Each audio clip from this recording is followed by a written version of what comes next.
The OneAcademy is the heart of our company. Cryptocurrency is not an easy product. It's a very innovative product based on technology and based on very, very complex concepts.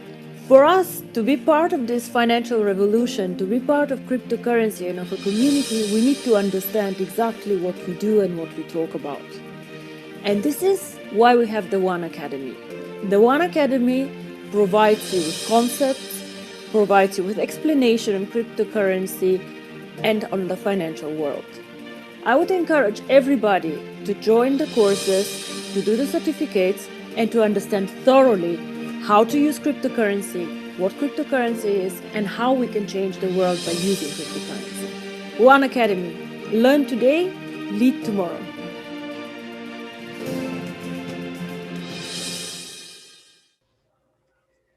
Well, praise the Lord. Greetings and welcome one and all to OneAcademy Nights with a K, which stands for knowledge. My name is Sherry Ann Patterson, and it's my pleasure to be your host for this very important segment. As we all know, Trinidad and Tobago's budget day was on October the 5th.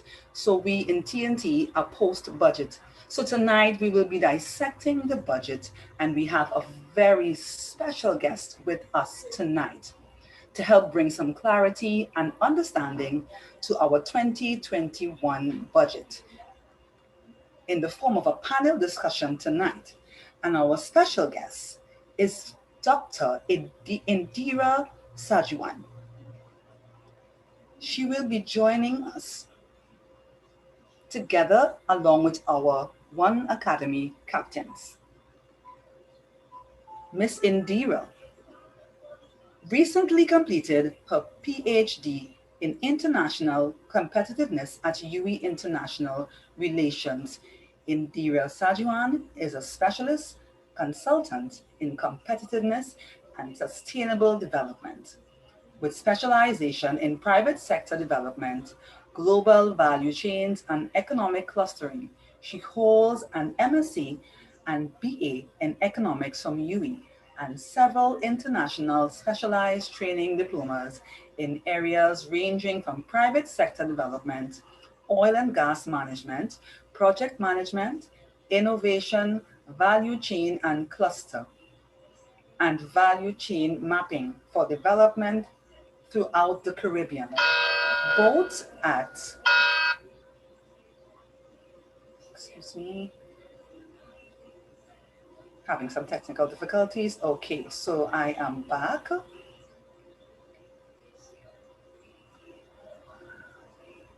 Sorry about that. All right. Dr. Sajiwan has done work in cluster and value chain mapping and development throughout the Caribbean, both at the firm and sector level. And her PhD dissertation focused on export competitiveness and Caribbean firms. Empirically testing a model which sought to identify key sources of firm export competitiveness.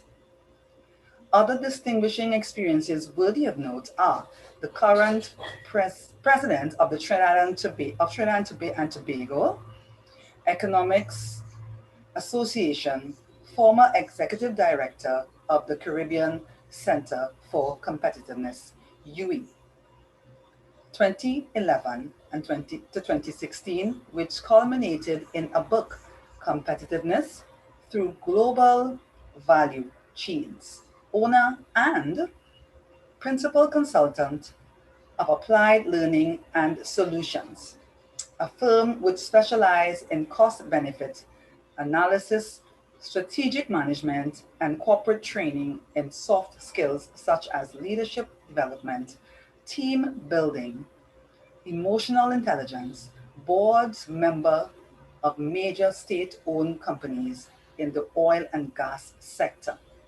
including the NGC, Atlantic LNG, PPGPL, NEC, the elected member of parliament. She also worked as a policy analyst in the Ministry of Finance and the Economy, and a special advisor to a Minister of Health.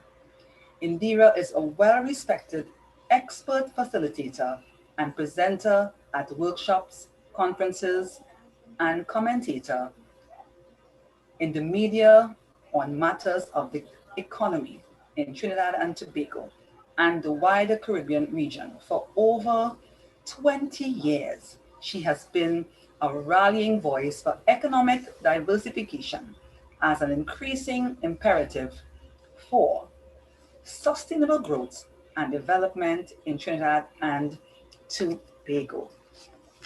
Miss Indira, I welcome you to our OneAcademy Nights and our panel, who will be asking her some pertinent questions, is Miss Muriel Lizama, Mr. Alvin Morton, and Mr. Kester Beale. And to open us tonight, we'll be joined by our captains. And I now open the mic for our captains to begin our very important discussion tonight. All right. Thank you so much, Sherry. Yes, it is a special night. And as you know, we do things differently here at the OneAcademy. And seeing that basically we are starting over, what I thought it necessary to do was actually have a reference point where we start. And this reference point, of course, has to be the budget that will affect us for the next couple of years, well, for the next year. And we would dissect it and see exactly some of the good things, some of the bad things, some of the things that we could use to our advantage and see how the next year will pan out for us. We are in difficult times. We are in very, very strange times. But through it all, we need to have a certain amount of understanding and education. We at the OneAcademy, of course, teach about financial education. And what we tend to do is really make you better so that you can make better and wiser financial decisions. You know, Indira Sajuwan has been, always basically there for us when we need it. Anytime I basically call and ask her, she's always willing. And for someone of such expertise, because she is a doctor right now, Dr. Indira Sajuwan, and for her to really give up her time and energies to really make things simpler for us, we really, really appreciate it. So tonight will be very special. We have a panel that will ask some questions after, but what Ms. Sajuwan will do is literally go through some of the things in the budget and sort of break it down for us. All right, so please take copious notes, listen carefully and attentively, and at the end, we pray that and we hope that you will be better off it. So Ms. Indira Sajuwan, if you're available, you can now take the mic, ma'am.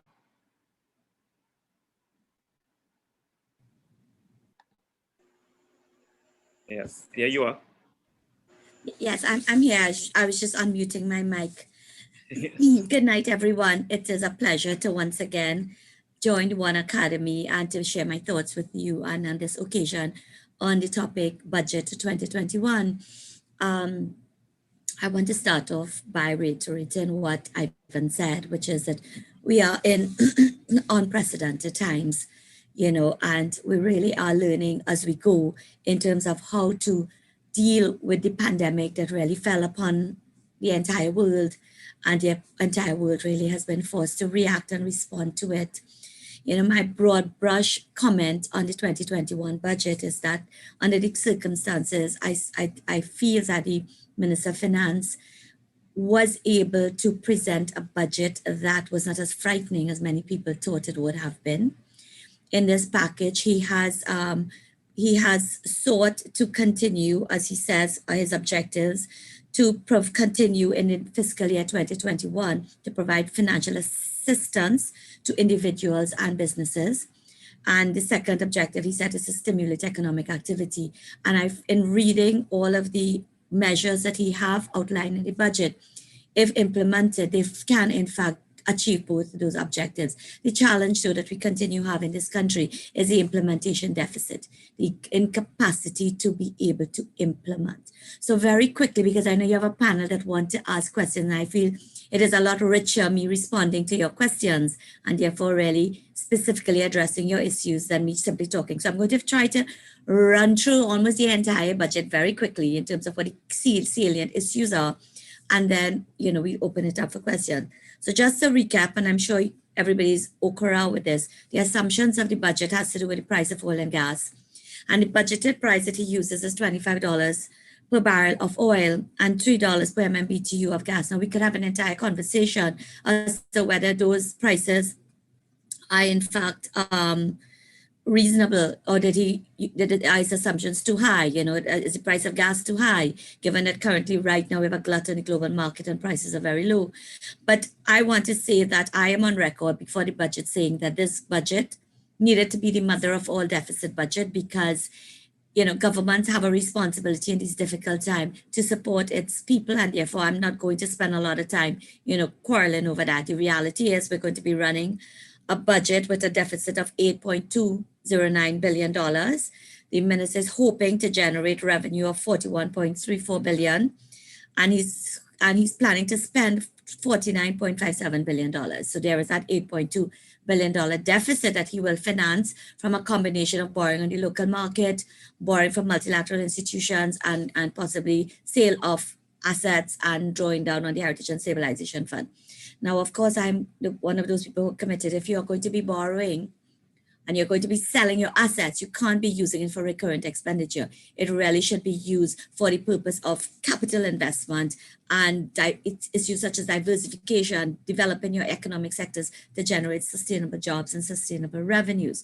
So this really is a framework within which the budget is casted. It is cast in a situation where 2020, we're going to see a decline of GDP in the vicinity of minus 6.8%. And in my view, it is possibly higher than that. And, you know, the minister has given us that figure, but I feel it's even higher than that. And he doesn't anticipate to get back to positive growth until 2022.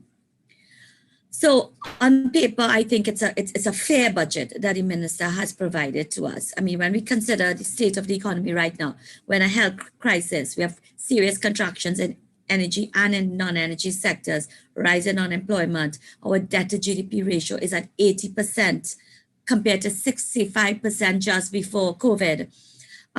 In our HSF and foreign exchange reserve, we have right now about 59% of GDP, which gives us an amount of space, and unlike our neighboring islands, for example, who do not have that any amount of savings at all. So that does give us an amount of a leeway, room to play with, and I don't think we should worry about the 80% debt to GDP ratio, because the objective has to be in a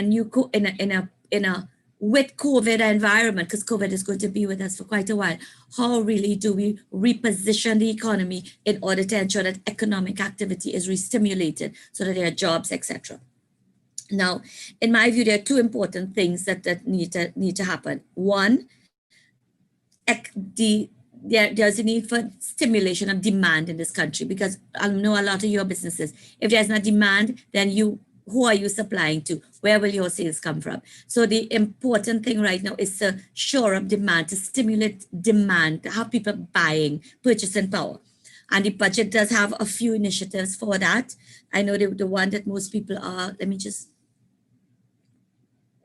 the one that most people are familiar with is the income tax exemption that the budget provides, wherein incomes up to $84,000 annually will now be tax exempt. Prior to the budget, it was $72,000.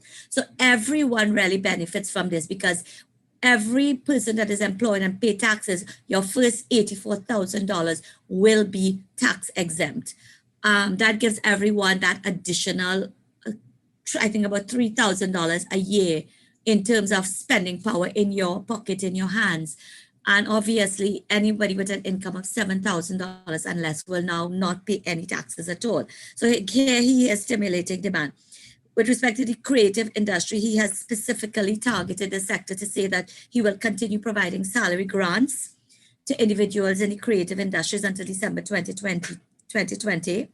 He's maintaining income supports through the existing slew of social programs, as well as there are some additional ones that he have added. He's provided, I am not sure if these are new or if these are old grants for things such as home repairs There's a youth community recovery plan, and all of these things are about putting money, giving people money, because if he's providing grants for home repairs, for example, it means that those who are accessing it obviously will be employing persons to do the work, they'll be buying the material, the hardware, etc., etc. So stimulating economic activity.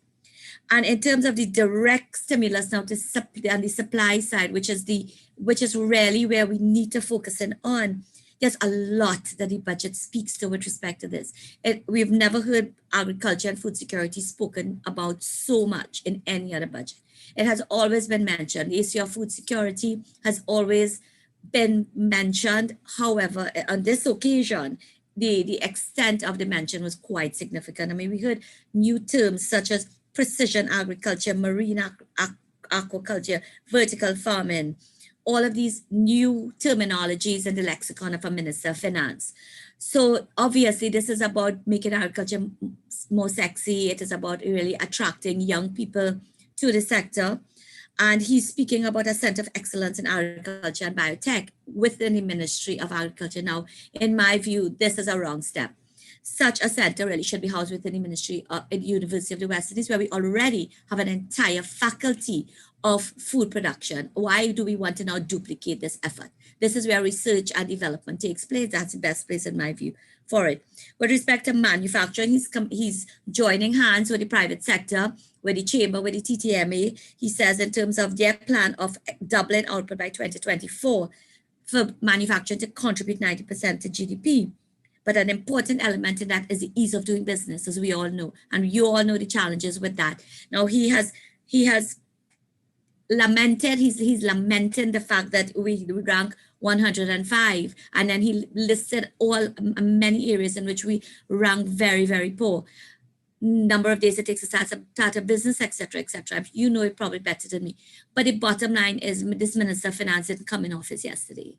These challenges have been with us now for a very long time. And in the last 5 years, nothing was done in order to make this better. So what in 2021 should give us the comfort that the minister will do better. Now, in my view, what should have been done here is he should have set up a special commission to frontally be responsible, bring in somebody from outside, draw from the public service, some technocrats in there, give it the teeth, make it develop a plan, and maybe parliamentary oversight, for example, on a timeline to really bring down the variables that we need to bring down with respect to these that are doing business. But again, it is a target here, but without a clear plan that is different from what we already know to make this thing happen. Again, he mentioned things like the single electronic window, paying your fees, online. He spoke about a national special economic zone. We've always had a free zone, but he's now talking about modifying this free zone to make it more effective. Again, the details, we need to wait to hear what the details of those are. With respect to him, he talks about the aluminium, revisiting the aluminium industry, electric assembly, steel plant, textile and garment manufacturing, medical marijuana is mentioned, making the scrap iron industry eco-friendly, pharmaceutical, nutraceuticals. Many of these things not new. We have heard them before and we have not gone anywhere with them.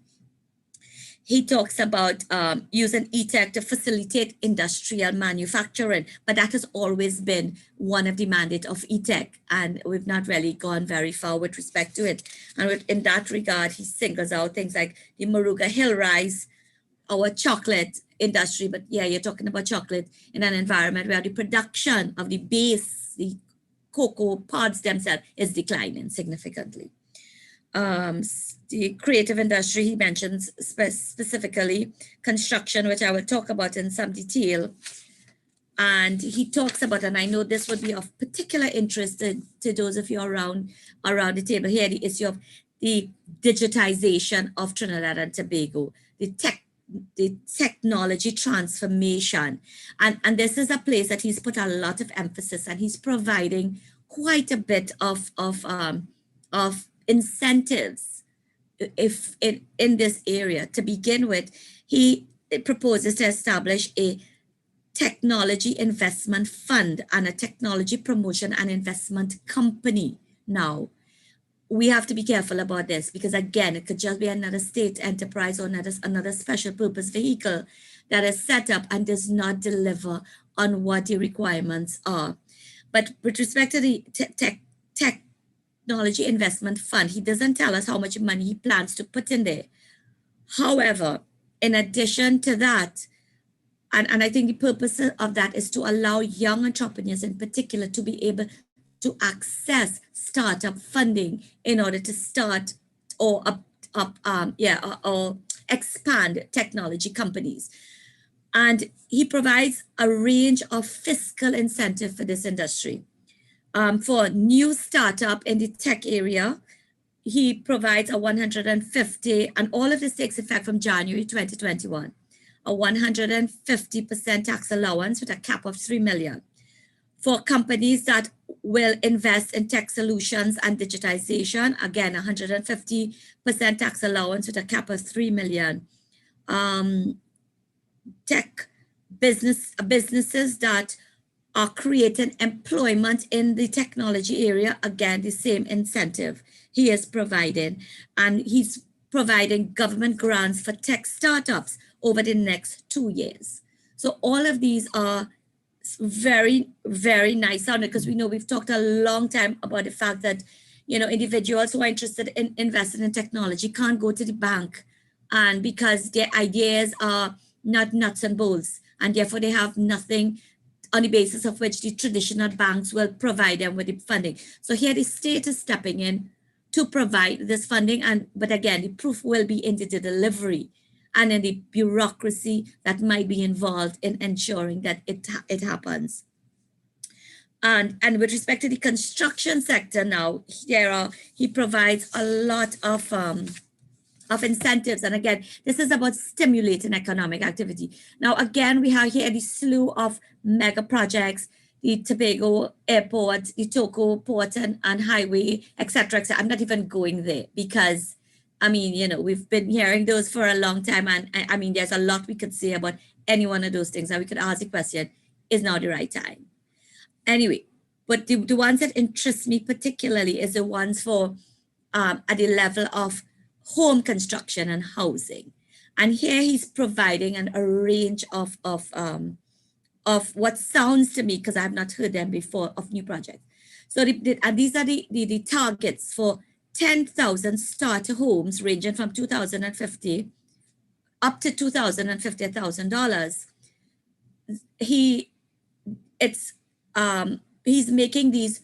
He's providing mortgage support with a 0 down payment. For 5,000 homes ranging $350,000 to $500,000, he's provided mortgage support with 5% down payment. And the one for middle income households with homes costing $650,000 to $900,000, he's targeting 500 of those homes, again with a 5% deposit on the mortgage. And the one that particularly interests me is the issue of targeting 5,000 young professionals for homes ranging $1 to $1.5 million, again with a 5% deposit to get those houses. And in order to facilitate this entire range of projects, he's proposing to use the HDC and to provide the HDC with a $1 billion, let me see where I have that. Yes, with a government guaranteed loan facility of $1 billion to the HDC for unlending for this purpose. Now, my question is, why the HDC? Because we're talking finances here, and why not the Home Mortgage Company Limited, which I feel is already prepared to be able to do that. These loans are going to range, they're going to be subsidized, they're going to range between 2% and 5% and will be for 30-year periods. And he's also providing a loan finance facility that a lands and settlement agency in order to work at the community level to provide loans for, again, for home startups.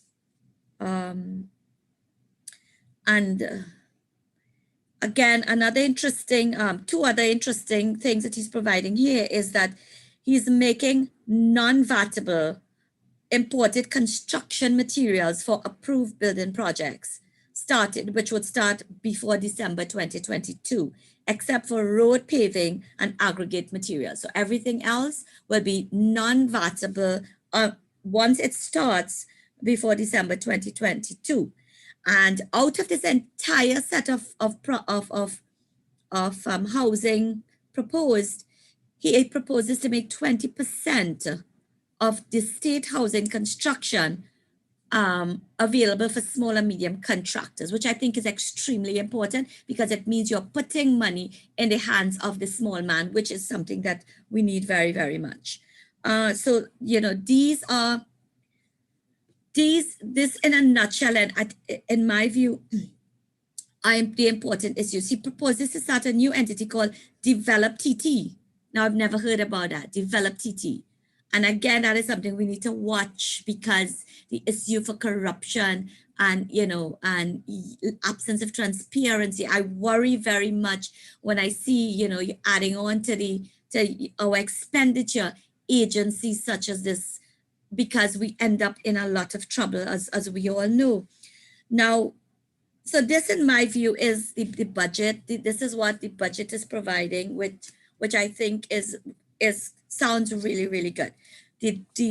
Again, whether we can implement this, or at least get a far way of implementing this in fiscal year 2021 is left to be seen, because we do not have a track record of strong implementation. Now, in your advertisement, you suggest, you know, maybe we should look at some of the things that are not so good about the budget, some of the threats to individuals, threats to household. And I use the word threat cautiously because they are threats in the sense that they will affect individuals from it will cause us to have to divert our limited monies to these things. And from a business perspective, it will increase your cost of production. So we are put on notice to expect increased cost of electricity, increase of cost of water. Individuals are residential owners are put on notice that property tax is going to be put in place. So it means that you're given, on the one hand, this extra $3,000 a year, but you might be taking a lot more through these different measures. But again, I think for a long time, we all know that these things are coming.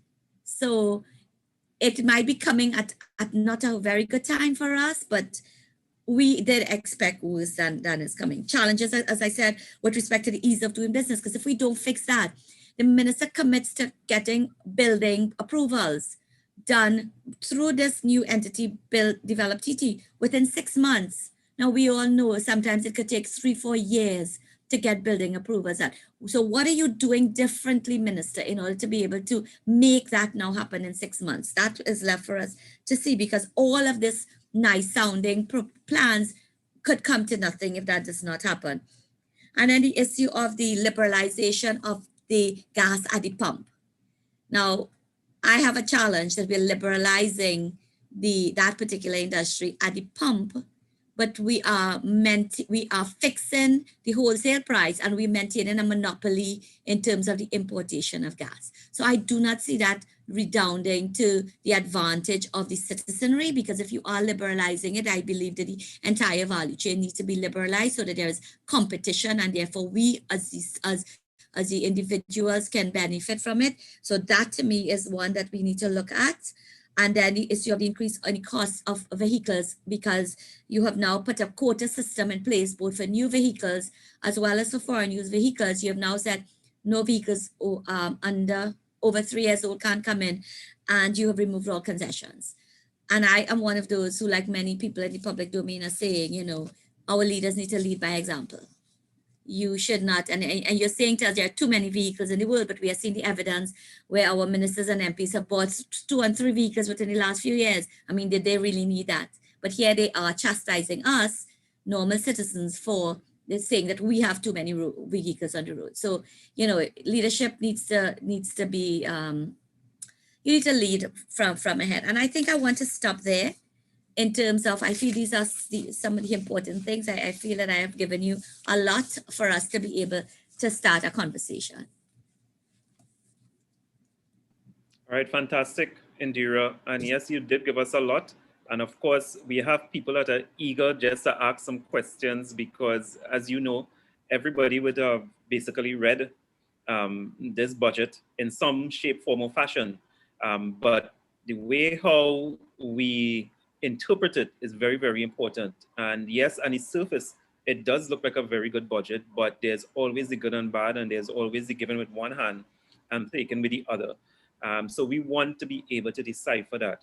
So we have a small panel here tonight, and they would just ask you some questions that they thought was necessary for us to clear up.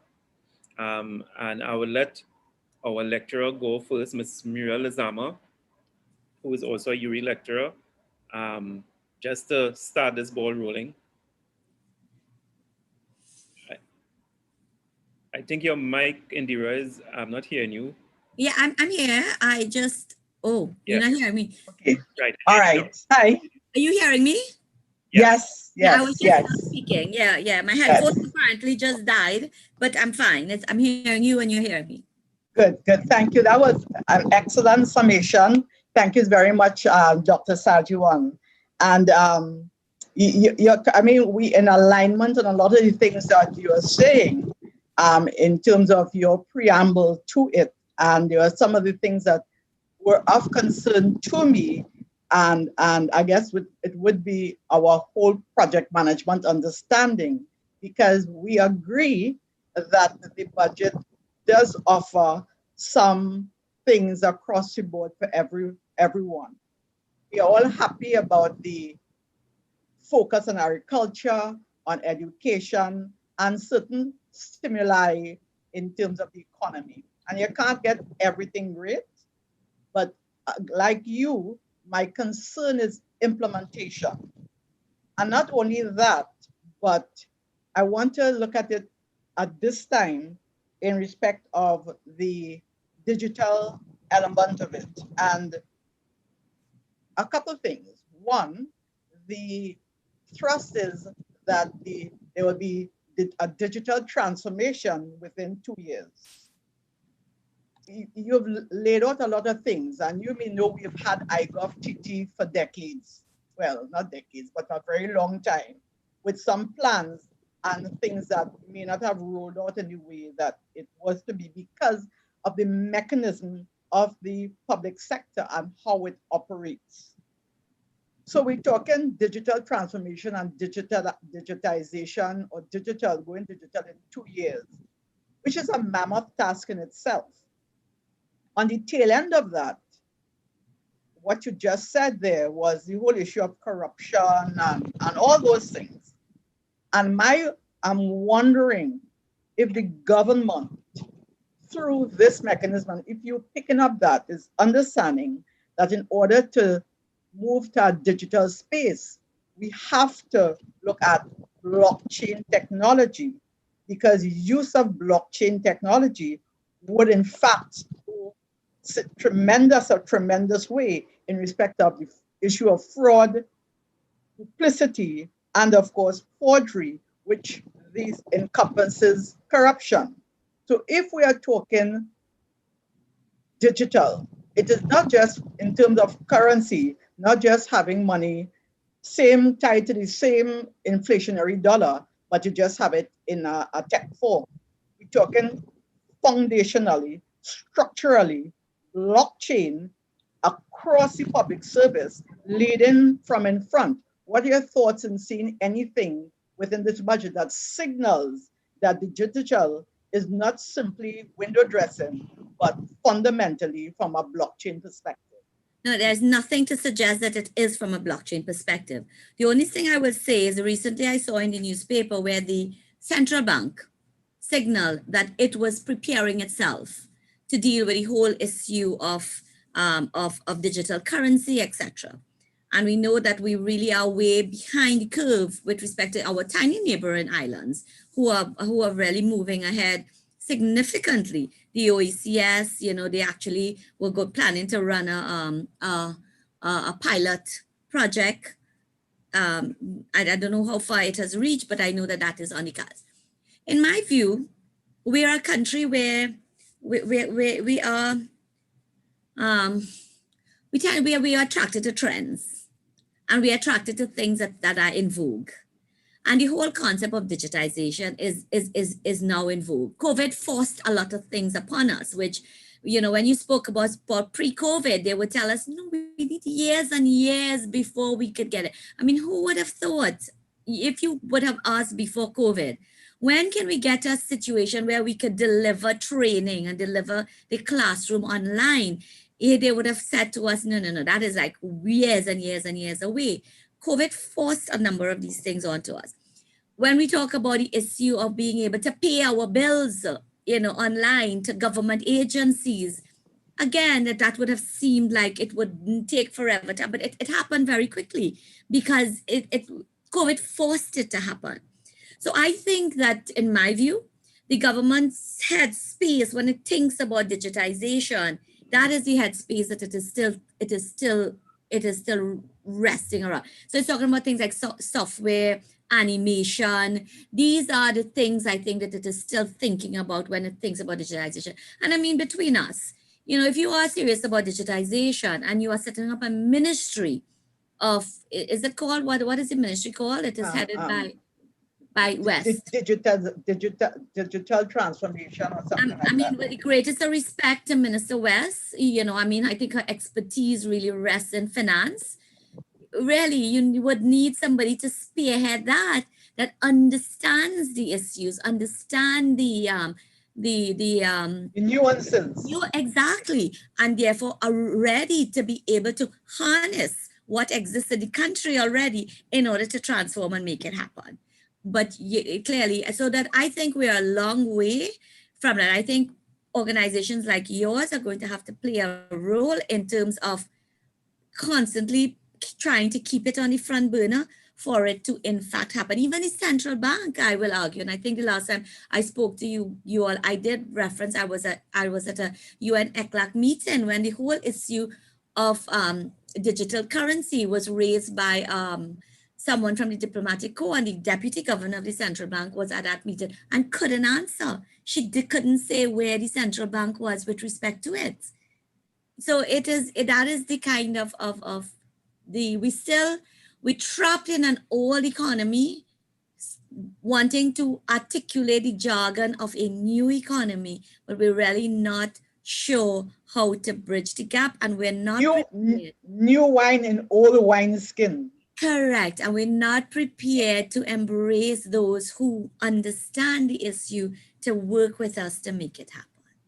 And we have signaled that we are willing because we educate. I know we're the only company of its type, and we have a launched blockchain education, because I think part of the failing and the lack of understanding is lack of education and the proper source, so that really it is to get front and center, and for us to collaborate, because we have what it takes to help and edify the powers that be to be able to understand the route to take. Some of the technocrats don't know that they don't know. And it's not just the technocrats, unfortunately, is those who govern us. Yeah. No, I mean, let's take the roadmap. Not the technocrat, the people. Yeah. You're correct. Was any of you invited to be part of the roadmap committee? I'm sure not. If you're talking about the digitization, you look at your landscape, you look and you see can you identify for me who on that committee would have had the expertise that would have been required to contribute effectively to that process? So, and then you take people really, but by and large, who have been articulating development since a long time, and it's the very people who are now articulate. And that is why the whole issue of construction continues to be the core around which we want to transform the economy. So there's a lot of emphasis. It continues, the highways and the airports and the whatever, because it's all that we know. Even though, yes, there has to be a sense that it is simply short-term employment we're creating. It is not transformational. We have to be transformational. It must be, and I have a pit in my stomach in respect of that implementation. But I don't want to hog it. I know my colleague Alvin and Kester really would want to get their teeth into the discussion. So Ivan, Alvin, let me not hug, but pass on. Yes, Kester Bees, could we have your questions, please? I'll just move ahead because we could get into so much here that I really don't want to get into it. So Kes, your questions from Mr. Sajuan, please. Greetings. Yes. My name is Kester Beal with Sajuan. Firstly, I need to ask, can a nation tax its way to prosperity? Okay, so can I respond? This literally. Yeah, can I respond to that? I mean, before the budget, before the budget, I started writing a few weeks in terms of what my suggestions were for the budget, and I was very clear. We had go big or go home. Was my thing to the minister. You had to take a risk. You have to do something because our governments are not the most efficient spenders of our tax dollars. And I believe very strongly, my recommendation was that we reduce personal income tax to 12.5%. My recommendation was reduce the tax on corporations to 12.5% for a fixed period of time. Let's say 2 to 3 years. Now, those were my recommendations. And I created the linkages to show that you could actually recapture. So if you cut the income tax by 12.5%, you could actually recapture that through VAT, because it's going to increase expenditure, and my recommendation was to do it particularly in income brackets $15,000 and below, reduced income tax to 12.5%, because that is the sector that spends money. They don't have money they don't really have the money to save. They're the ones who are going to buy the car, make an investment in the new little house, etc., etc. And the multiplier effect is going to result in a significant turnover of that money in the economy. The same thing with business activity.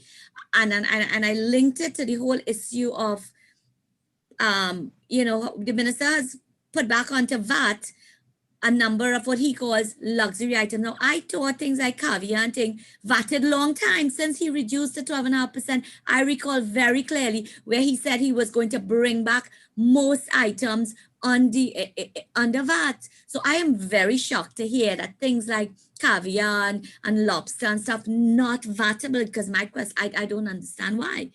On the other hand, my recommendation was that we look at what we import, what is on the shelf in terms of foods that we import that we could produce here, and use tarification and make it increase the tariffs on these things to make it prohibitive enough to stimulate, to incentivize local production. Of course, at the same time, you have to ensure that local production isn't just left to its own, but you have to put in the requirements for the standards and the competitiveness and all of those things.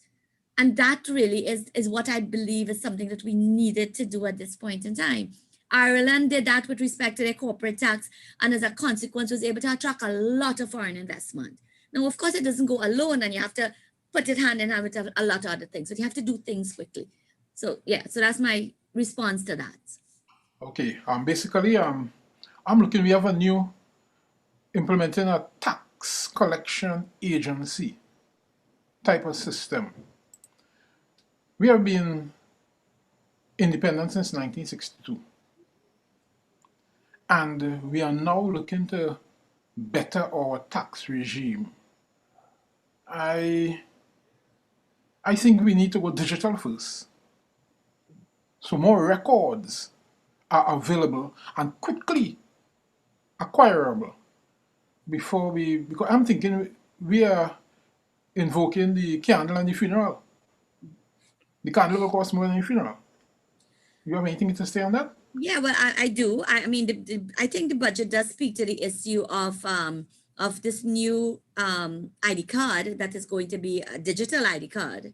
So apparently there is that kind of initiative. I'm not sure what amount of information that card is going to carry. And I'm not sure the extent to which it's going to be linked into all of the agencies of the state to allow you to be able to, regardless of where you pull somebody's name up, that you could get all the information that is there. So there is talk to that effect. Now, and I agree with you. We seem to put a lot of emphasis on the fact that once we establish a revenue authority, it's going to translate in increased collection. Correct. It does not follow, because the same corruption and inefficiencies we have with the current system is the same inefficiencies and corruption we can have with the revenue authority. What prevents you even now from maybe and creating employment, hiring a cadre of people, training them, and sending them out there to take a database of all of those people who have businesses who may possibly not be paying taxes? So if you just go around and you take down a note of all the doctors that are all over the place in all the communities, and then you go to Inland Revenue and let Inland Revenue check it back and say, okay, are these people, do they have a BR number? Are they paying taxes?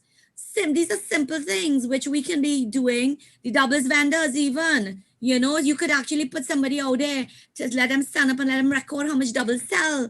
So you could get a sense of yourself. Primary data collection. We don't have mechanisms, but we need to now develop that so that we can in fact capture some of the tax, because what they're arguing is if they establish this revenue authority, there's this $5 billion of taxes that are not currently being collected, which automatically will be collected. I mean, seriously. So, yeah.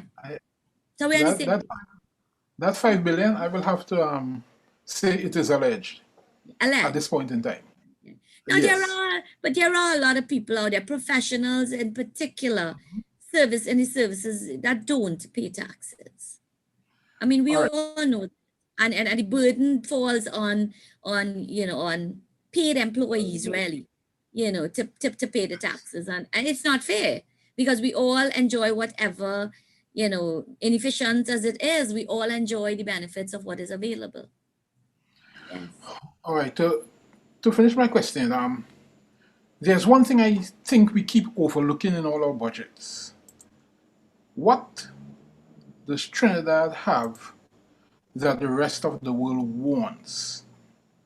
What discipline can we inculcate and probably subsidize in our culture that we can become world leaders at? And that will be steady foreign exchange. Greece, shipbuilding, China into shipbuilding now, the technology, IT, India. I mean, it's time I hear Trinidad. But we don't even have we can't compete with China. We can't compete with those who are building boats. And we're talking boat building. We don't even have one company in this country that is building boats. But we're talking building boats. We have a yachting industry that we're allowing to die, that have the capacity to be able to earn significant foreign exchange. We're doing nothing to support it. We have fine flavor cocoa, and that we could go backwards, but down the value chain, create agri-PEP, and that's another recommendation I made. I suggested that the minister cut the current CPEP and URP, cut it. He'll get the same output, because we all, I'm in Sheikh, agree or disagree with me. When we drive around and we see the number of men and women cutting a piece of the highway, we all know that it could be done with a lot less. And I'm saying divert the rest of that, because I'm very cognizant that we need social programs, we can't cut them, but redirect that money into an agri-PEP program. Let's revitalize the cocoa estates. Let's start the process of revitalization of the cocoa estates. We'll be creating employment for persons. We'll be creating the base for a sustainable value-added industry, which is, really is a no-brainer.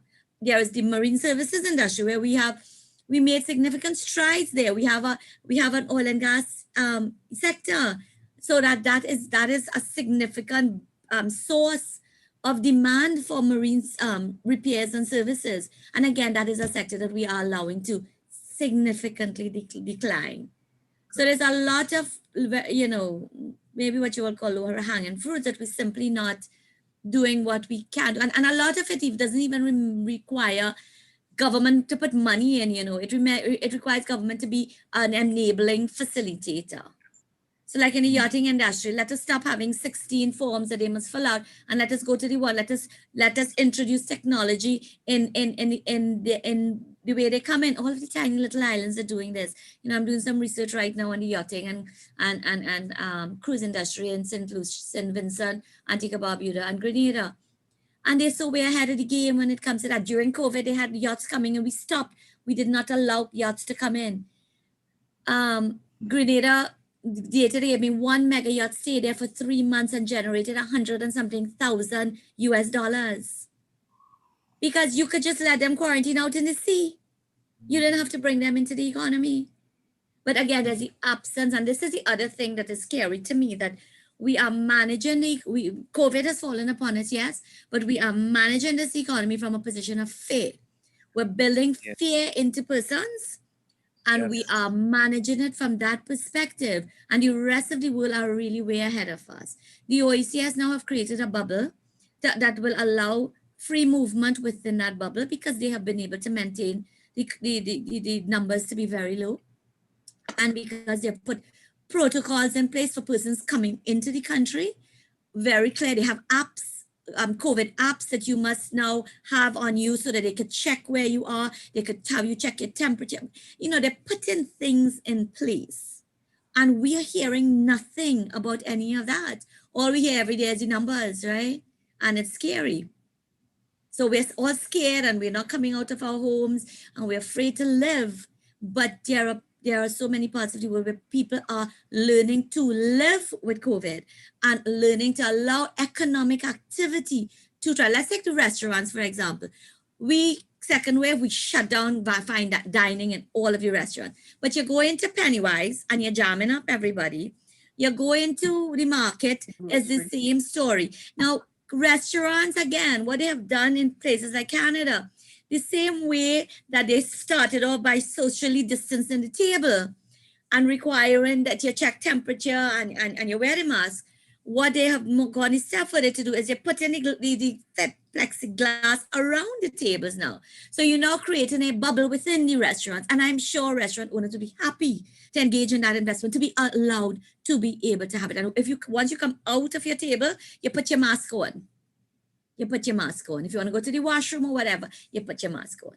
Because the reality is that most of us who are in front of me right now may get COVID and it will just be another flu. It might be a little severe, but we will recover. We understand who the vulnerables are in our community. We have to protect them. So we have to conduct ourselves in the way when we are out there to protect them. But life has to go on. And that to me is not coming across from the government, that it is time for us to start to make measures. Look, we have a second wave that is so bad and we're still not allowing our citizens and residents to come home. What is the sense in that? We're still not allowing them to come home. Anyway. I think our creativity has been stunted. Part of our problem is lack of creativity in terms of dealing with some of these things. And we are, it's the same thing as new wine and old wine, since we're not understanding that to get over a lot of hurdles, we need to be more creative in how we do things so there could be a greater open up. But sorry. But you know, Muriel, the thing is, we don't even need to be creative, you know, we just need to look at what the rest of the world doing and copy them. Trump and follow suit. That is my point. Trump and follow suit. Yeah, copy them. But you see, Trump, wrong word. But you see, it is creativity, yes, but it is even the thought of following what is creative. We seem to be frozen in time sometimes. You know? Dr. Sejeron, I am thankful for your comments on my questions. I hand the mic over to Ivan. All right, thank you so much, Kes. And there are so many things that could be said again with that discussion. You know, handling the economy from a fearful position, as Dr. Sajuan says, really is, you know, it cripples us. It cripples us. And at the end of it, COVID, you know, after post-COVID, life still needs to go on, but you are putting us back. And then we'll have to play catch up again in order to live. And Dr. Sajuan, why do you think there's no will? Why is the lack of will so strong to really do what is necessary for us to move on as a people, as a country? I wish I had the answer because I don't. People like me, if you look at what was happening in the world very early, as early as in May, March, April, as early as in April, for example, I was writing, I was looking at what was happening, we were writing. And I was saying, look, we need to make the wearing of masks mandatory. If we had made the wearing of masks mandatory very early in the game, we would not have had the second wave. Because what happened is when we supposedly went to the zero and we didn't have anything, we were Trinidadians, we are not a disciplined society. And we have to look ourselves in the mirror and accept that. And those who govern us have to know that. You can't suggest to us that we wear masks. We will not. You have to make it mandatory and you have to put a penalty. It was the same thing with speed limits, etc., etc. It is who we are.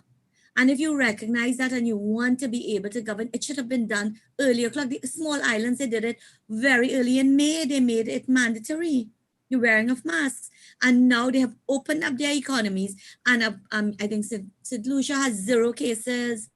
St. Vincent has 0 cases. I think Antigua Barbuda may have 1 or 2 cases. And tourists are coming in. Yachts are coming in. Economic active people are back out to work. Children are in school. And we are where we are.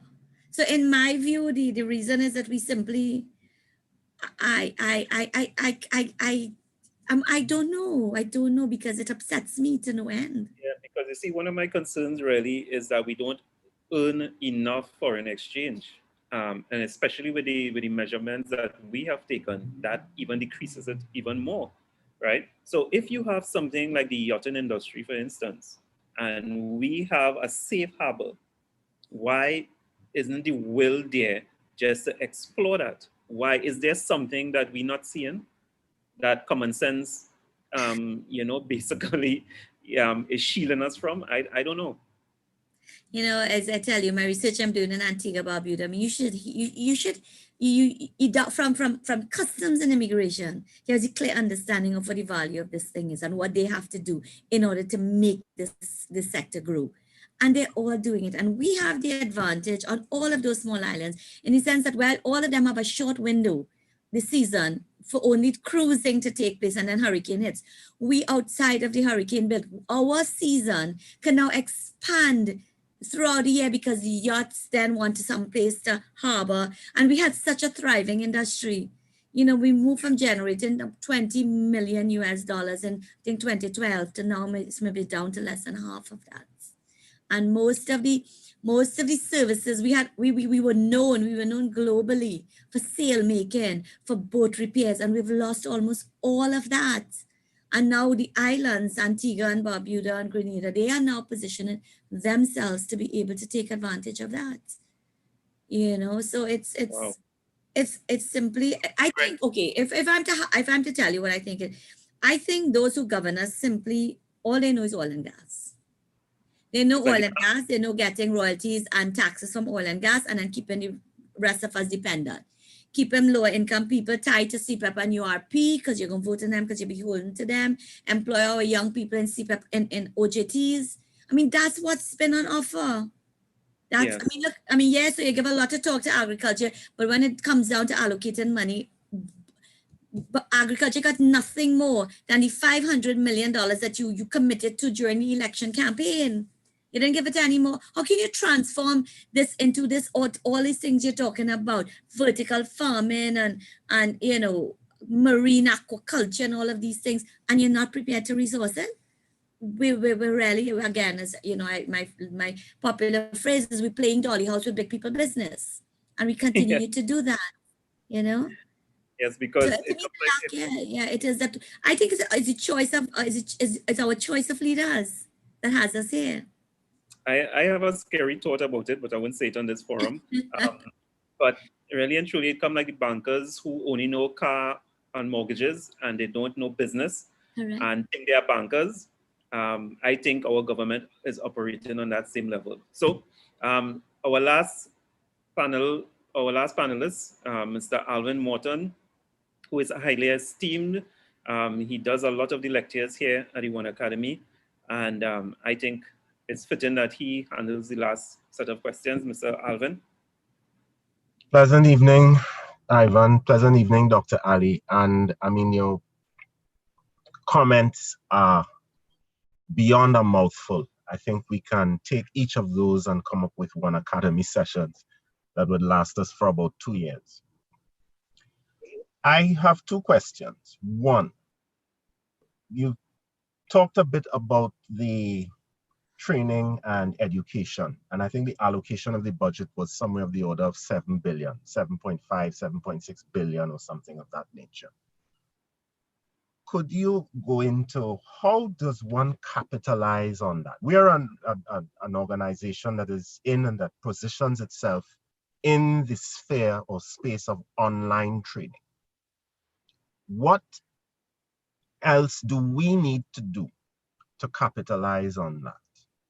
Given all that has been said, and the undercurrent in all of that is some absence of education, miseducation perhaps, which is either handcuffing or handicapping our will or our ability to think. And we talk about this on the OneAcademy. The World Economic Forum identified 3 key skills: critical thinking being one, complex problem solving being the other, and creativity. And I'm not sure I might have the order in terms of the top 3 correct.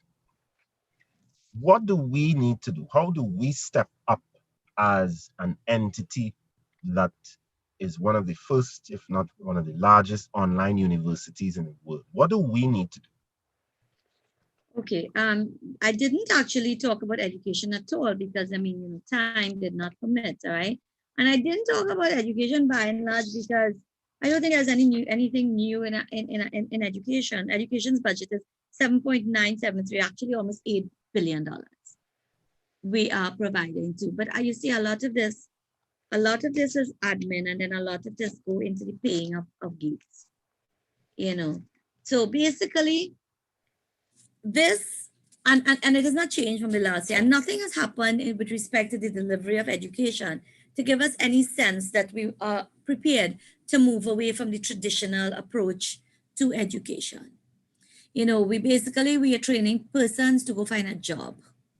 And in some very specific, even when we look at curriculum, you know, again, this is something that we could spend hours just talking about. And it's from preschool. You know, they say children are the most creative people. Your parents and your little children, give them a pot of clay and they could take it and they can make all kinds of creative things, and their imagination will just go wild in terms of what they want to do. And then we send them to school. And when we send them to school, the teachers penalize them for that creativity because now they have to operate within a box. And it gets worse as they move from primary school into secondary school, because now it's just pure rote and pure preparation for this exam that they must pass. And they must give up all extracurricular things when it comes down to studying for the exam, because that's all that matters. All that matters is the grades and the CSEC, and then in the CAPE, and then you're going to university, and then the next set of boxes there, because the domestic space in terms of which tertiary education takes place is so limited and has been around, it has been with us for so long, and we haven't changed it. So the question you're asking, we need curriculum reform. We need curriculum reform that really, we have to stop and we have to ask ourselves, what kind of society do we want? What kind of people do we want? And therefore, then we have to ask the question, what is the forms of education that we need in order to create those people? You know, and the minister talk a lot about, you know, human capital development, but basically it is nothing new. So now COVID has forced online learning upon us. But basically, it is just transforming the classroom to the online situation, and maybe even worse, because they probably spoon feeding the children more now than they were doing, you know, within the classroom. So that it is really no different. And yes, we may create the hotspots in the communities. We may give the children the computers, but where are the checks and balances to make sure that they're using it to purpose? I mean, I would tell you as a parent, it's real challenging. It is really, really challenging. I would prefer that my kids are in a school, they take away all in this instance, especially that they have their computers to do, like, you know, what they need to do, research and things. But other than that, that they are there giving them the problems, or use the computer to train them by problem solving. As you're saying, Alvin, that's that we need to change the entire thing, where the teacher is simply the guide and the side. And it is the students themselves who are given the questions. And I saw that in operation in Miami. I had the opportunity to do an innovation. Well, it was a taking us from town to town, and to see that, to see the different tracks that they are creating, and to see young people at primary school level making robotic hands for people in the community. You know, where the curriculum is such that they give you a problem and now you have to solve it. You have to work by yourself. You have to work in teams and you have to solve it. So yes, your question is absolutely on point, but that in itself requires an entire transformation that I'm not sure that we are ready for. And the training that you provide will continue not to have relevance unless those changes take place. You have to get Okay. the school children that- back into the level of critical thinking. And that to me is You very know, scary. I remember my son in primary school, and the principal banned marble pitching. Banned marble pitching because they were fighting over it. Instead of using marble pitching in order to teach them team building, teach them the value of winning, the value of losing, the value of sharing, you ban it because it was too much of a problem for you to deal with. You know, I mean, my son, I never buy a marble for him coming home with pockets full of marble because one friend lent him one, and he pitched in, and they're building relationships. And we don't see the value of that. So we've lost so much. my son formed a business and sold marbles in school. You see, well, my son took pens because his father had a business selling pens, and he took the pens in school to sell and get all confiscated. So you see this stunted, the holding back the creativity, and Correct. there's complaint about lack of critical thinking and creativity. But we put children and people in a box, and we put them in that box to keep them there, and there's nothing in the system, education, and what we do to help move the boxes and let them think without parents and some spoon feeding. And the system, the new online as it's done, is spoon feeding rather than allow critical thinking. That's where some of the resources have to be channeled to help to unlearn and relearn persons who provide education online. But Muriel, it still continues to be the fact that even though they're home and doing it online, it's still to pass the CSEC and pass the CAPE and pass the SCA. Yes. So that is all it is for. So the entire show. Any of you think that the current minister, she's very young, any of you think that she has as a passion the transformation of the education system in Trinidad and Tobago? Because that's what we need.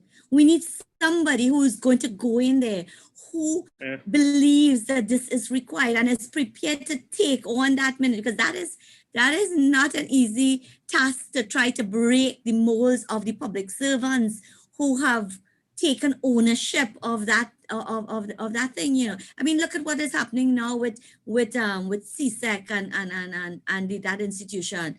With respect to the visa, this is not new. This happened since in my daughter's day. I got so far as sending legal letters to CSEC, but she got frustrated because right now it is only because there is a large number of students affected that parents are prepared to stand up and say, okay, we want to do something. And that's the other problem.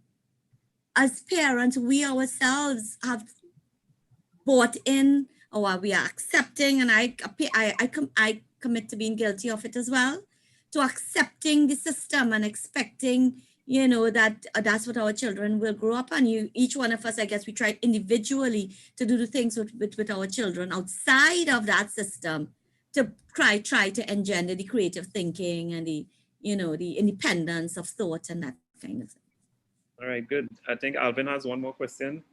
Dr. Ali, thanks very much for your empathy there, because and I'm sure many of us on the call here have similar challenges. I found myself at SEA, with keeping my daughters engaged in this online thing and also working 2 days a week, 3 days a week at home. It is an absolute nightmare. And, it is not known that men have that level of capability to cope with some of these things. So I definitely found my resources breached And I'm grateful that my wife is at home on vacation, but so I get a bit of a rest. But nevertheless, my second question is this. In your view, you've seen a number of countries, you've seen a number of approaches. I can remember Dr. Manfred Johnson talking about 4 C's: copy, customize, culturalize, and create, which we don't seem to be able even to understand. Hey, you know, we can actually copy that and then adjust accordingly. Exactly. What is the one thing that we can do as a country? If you had the power, what would be the one thing that you would do that would make the biggest impact in terms of the discussion that we've had tonight? What was the if you had a magic wand and you could wave that, what is the one thing that you would change? Well, you know, you may want me to answer blockchain, but Not necessarily. No, not necessarily. No, I'm saying you may want that to hear that answer. But if the one thing that I would change, leadership. Leadership. And I don't think any that we have on offer can transform this country in the way that is required. We need new leadership. Nope. We need leadership that is prepared to engage. You know, I mean, I talk at conferences and things all the time, and you know, ministers come and they let the ministers talk first, and they talk and they leave. So they don't listen. They don't come and sit there and engage and listen and hear what, because they're too busy. You're just busy going from one meeting to the other. What are you doing? You know, I mean, it's leadership. And I mean, I had a discussion with this once upon a time, and to me, I think the whole regime has to more or less die out. You know, sorry to say that, but literally, we need that massive reform without that kind of interference, unless, of course, it's mentorship in a particular direction. But it's across the border. That's what I'm saying, across the board. But Ivan, I hear you, but then look at what is happening. They are bringing in young people, but they're bringing in young people who are becoming carbon copies of the old. Yes. Because they are beholden, and because the system is not changing to allow for free will and free thought and free discussion. Because if I have that and if I engage in that, then I'm going to lose my seat. I'm going to lose my senatorship. I'm going to lose my ministerial position. So it is not who is best for country, but it is who is best for party or leader. Sometimes not even leader, the party, but who is best to keep the leader in play that is on offer.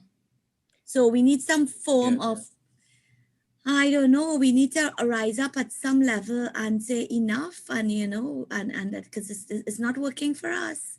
You know, any young person asks me for advice now, my advice to them, pre-COVID, of course, because COVID now my advice have to be for them, prepare yourself for a global market, because this country is not likely to provide you with opportunities to have, you know, to be able to have the life that you want. To be competitive. It breaks my heart to have to say that, but it is what it is. I have 3 young children, and I mean, I do this for a living, so you all can imagine how much sleep I lose over where the future is for my children. Okay, so Dr. Sajuan, as a company in education, what do you suggest that we could do in order to foster change at a faster rate?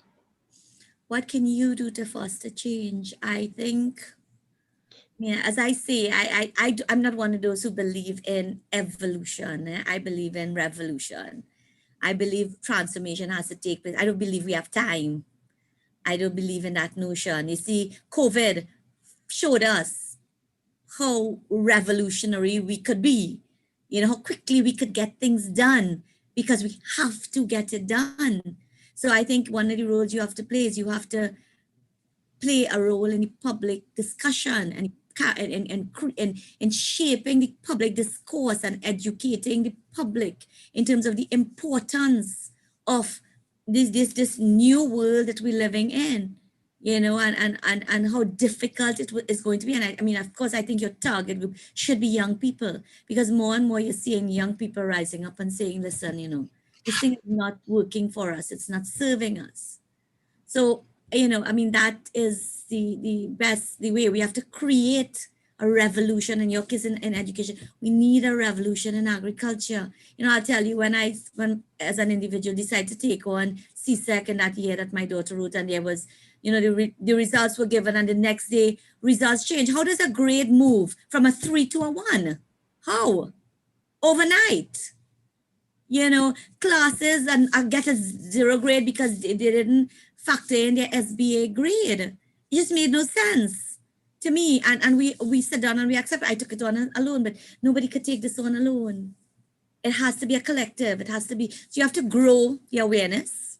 You have to expand and grow the awareness, and you have to create the urgency for the revolution. And you're on point and in alignment with where we are, because our founder, Dr. Ruja, has really spoken about us creating a financial revolution. And we talk about creating weapons of mass instruction because it is about a revolution. It's about really being aggressive and getting people to the table to understand where we're at. And we have, I guess, in terms of a revolution, is to really get your army together and march and have a frontal approach in terms of making things happen. So we all need to do it side by side. And maybe what you need is a champion with a national profile. Yep. Yes. If you find yourself a champion with a national profile, people will listen to, then that will make your job easier. So, a simple example, you all know this product, what's it called? They advertise all the time. Excel. What Excel? Omega Excel. Omega Excel. See what Omega Excel? I mean, they've been advertising, but see what they did recently? Yeah, they bring a lot of cricketers. Sharon Pollard. Yeah. In fact, I think they bring on the entire that entire team. The Trinidad team. Correct. I mean, if you're a young man and you see Bravo using this thing and talking about how much benefit he's getting, obviously you are now inclined to say, maybe. I mean, I myself am thinking, maybe I should go and try Omega Excel because I have some joint issues and some So it is and your trust too. So not just a national thing. You like Bravo is like, you see, I mean, there are some cricketers who, if they're gone on there, I would just dismiss them. But somehow I find Bravo to be a real, he comes across as honest and genuine, and when you look at him, the way he takes care of himself, he seems to be well family, those kinds of things. And so that those things appeal to me as well about him. So if he says that to me, I will believe him. So that is the other thing. It's not just a national voice, but it is somebody that people will believe, that people will gravitate and say, yes, he or she is, if this person is selling this thing, then there must be value and I should take stock. I should listen. I hope that helps. Yes, it does. It does help. Dr. Ali, thank you very much for answering my questions. It was a pleasure listening to you speak. Thank you all for having me. Thank you so much, Dr. Indira. Thank you again. Welcome. And as you say, you always give me extra time. I don't know when I'll pay it back, but we thank you so much for being on this this call. It was really invaluable, and we here really appreciate you highly, and we look forward to again next year for another budget review. And we pray that next year meet us in good spirits, and we have overcome this thing called COVID. Right. Maybe we can have a mid-year review. We can have a mid-year review. Let's have a mid-year review. And let us hope we could do it in the same space. Yes. True, the same space. I mean, this is good. So Ivan will book your time for a mid-year review when we see halfway through it what they are really doing in terms of putting their face forward to implementation. And that is something. I mean, I wish I had the time, or I wish I had the resources, or I could pull a few young people together and form something that we could simply start tracking and every month see where we are with the budget, pull all of these items out, put it in the public space. Throw it to the minister. Give us a timeline for when you're planning to do this. This is the fiscal year you've put this forward to, and then try to and find a mechanism to track it. So by the mid-year, we could come and say, well, listen, There's no movement in all of these things, you know. To me, that is the other thing that we need from civil society, to be able to manage what is happening, you know. To hold them accountable. Exactly. You know, I mean, this is we could do this, and thank God for technology, right? That we could do this. But I tell you, it's hard. I mean, I teach a class for 4 hours, international trade, and it's tough, you know. It's tough to know. It's tough speaking to a screen that most everything is blank. You know, Yes. Yes. it's Yeah, difficult. well, you use Blackboard Collaborate, which is Right. Yeah. Well, right. so far I've been Yes. using Zoom because, you know, the system had crashed and stuff, and I Yes. like Zoom, so I just do it Zoom. I prefer the Zoom because it can. Yeah. Yeah. So it is yeah, but it is tough. It is, and we are a people. We like to be amongst each other. You know, it is part of our culture. We like to be in the same space, you know, we like to touch and hug and feel, and you know, it's part of who we are. So hopefully we will, God willing, it will come back. And Ivan, you don't need to pay me for extra. You know, I'm very happy to. I enjoy the session, but obviously I too have to live. So, you know. But there's always cryptocurrency. There's always OneCoins. Well, that is true. But I still, we still have to pay me one way or the other, right? You understand? And you can use it. And you have to live, and you can use your OneCoins to live. Right, exactly. Thank you so much, Dr. Yes. Just before you go, some of the comments, interesting discussion. One concern I have is the issue of slow implementation of policies and adopting the technologies to truly create digital economy and financial revolution, as you said, Doc. You know, we really need revolution and not evolution. One of the other comments were, any serious governmental agricultural development policy must involve the school's educational system from elementary to tertiary. You are not independent until you can feed yourself. No blockchain, no arrest of corruption. Find a niche in technology space. Absolutely, Dr. Sajiwan. Because you basically attest to actually re-educating or educating our children from very small. And this is something that we do here also at OneAcademy, where we give them that financial education need that. Also, the frightening thing is that the people in charge seem to want it to remain the way it is. Yes, leadership is a good answer. Embrace too many solutions to our present issues. New thinking is needed. Right? So some people saying thank you for the valuable insight. A heartfelt thank you, Dr. Sajuan. Cliff and Donna said, too many of us are comfortable in our uncomfortable situation. Again, attesting to the fact, Dr. Sajuan, that we don't rise up and do anything about it. We accept and we move on. All right? Thanks for coming, Dr. Sajuan. A key point to indicate about what she said about leadership. Cliff and Donna also said that leadership is a good answer as it embraces so many solutions to our present issues, and new thinking is needed. Correct. Yes. But from the top, because in any organization is only as good as its leadership. The buck starts and it stops there. So if we don't fix that, we're in trouble. You know, we're talking about billions and billions of dollars to spend on our behalf, and we don't ensure, we don't set the standard in terms of what qualification and experience should be. So anyway, so thank you all very much. Until we meet again. Dr. Sajuan. It has been a pleasure as usual. So I hand it back over to Sherry to take us home. Good night, everyone. Good night. Thank you so much, Doctor. Thanks, everyone. Thanks, Dr. Ali. Thanks, Ivan and Michelle. And also thank you, thank you to the panelists for those thought-provoking questions.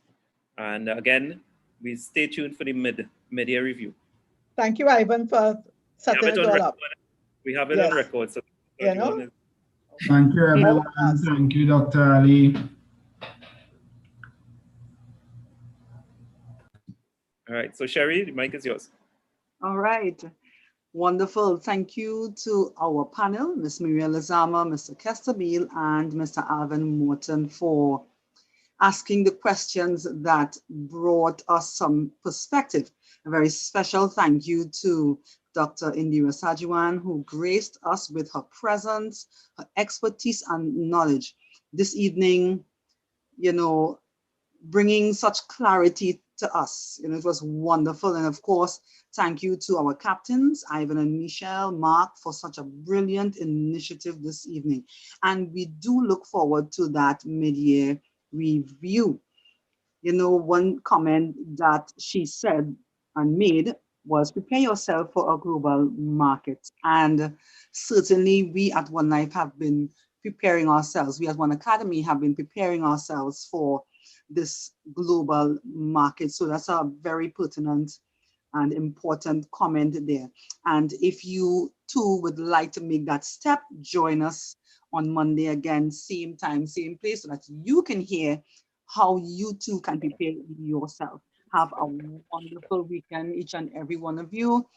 Much love and God bless. Have a wonderful night.